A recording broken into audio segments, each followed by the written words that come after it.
What's up, sons? It's BlindRod with Tech once again, and it's finally time to get back into some more of the technical details about mining today. In particular, we're going to talk about overclocking Nvidia cards in Hive OS.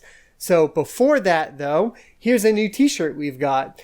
With all of the GPU entitlement going on, let your friends know that you bought their GPU. Whether you stayed up all night waiting for a suggested retail GPU to finally hit your favorite retailer, or you went ahead and worked some overtime to afford the increase in cost of the GPU, let them know that you put in the work to purchase that GPU and you're putting it to good use, whether that's for gaming or mining. Welcome back. So we're going to get started here real quick. Pretty much all you really need to know is that the GUI is a little bit different than SMOS, and you actually have to configure each profile for each graphics card that you're trying to overclock for the most part. Let's go ahead and hop in right now.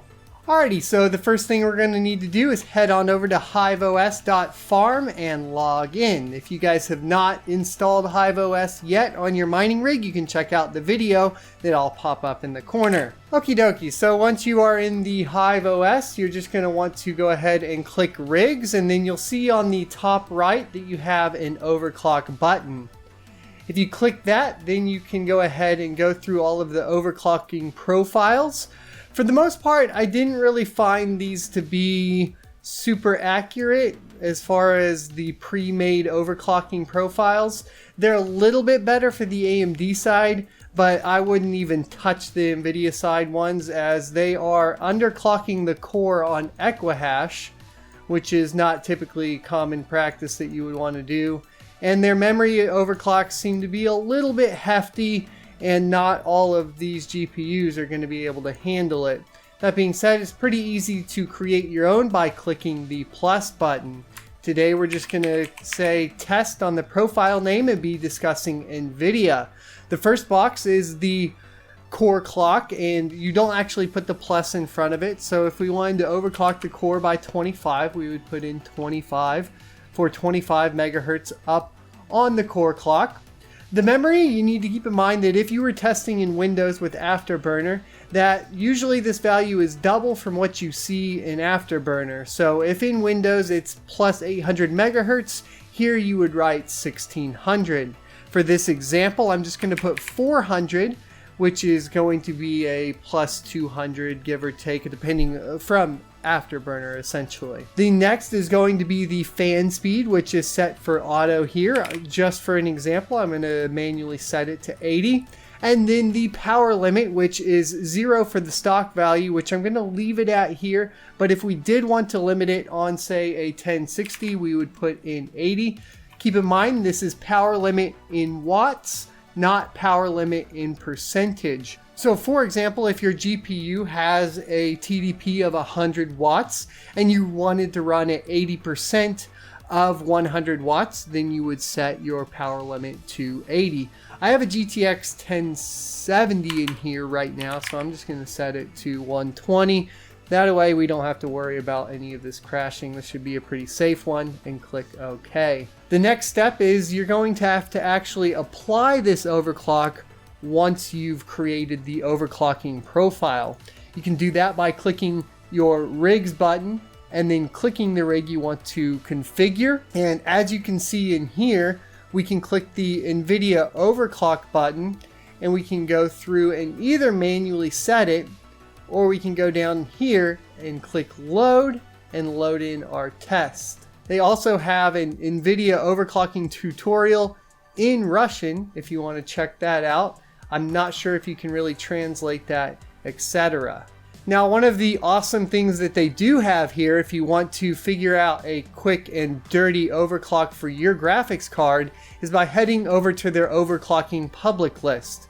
Seeing that all of this is controlled, by them in their web GUI, they're actually tracking all of the overclocks.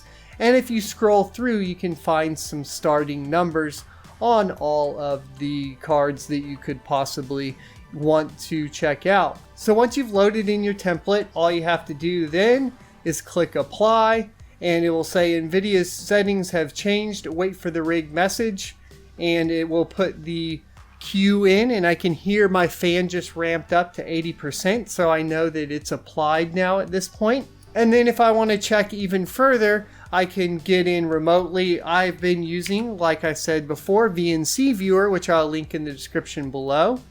So if we can connect into here, then we can go ahead and pop in and see, you know, if our souls per watt or everything has like improved at all, etc., and kind of monitor it from here. And as you guys can see, you can kind of see the changes happen from the 2.94 souls per watt to the 3.64.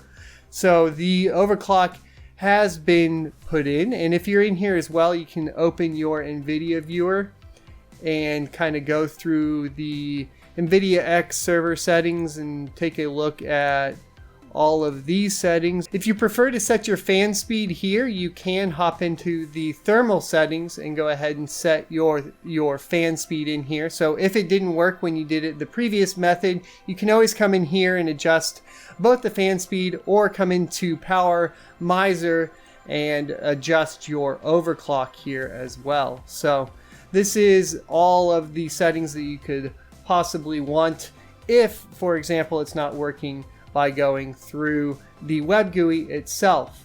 Now, the next question that I'm sure is going to come up is, can you overclock multiple cards? And the answer is yes. So just like if you were overclocking in SMOS, come back to your overclocking profile and click the edit button.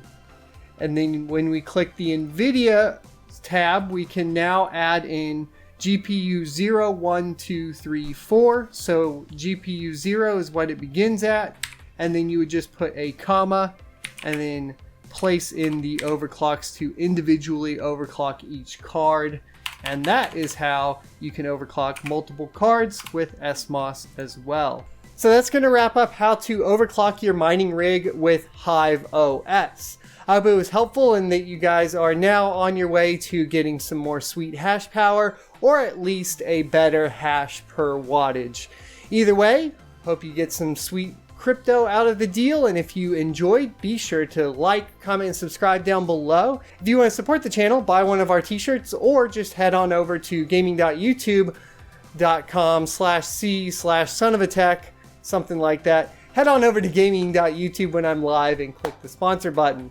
We also appreciate donations during live streams, but the biggest thing you can do is share the videos and like them and comment. So until next time, I'll see you next Tuesday.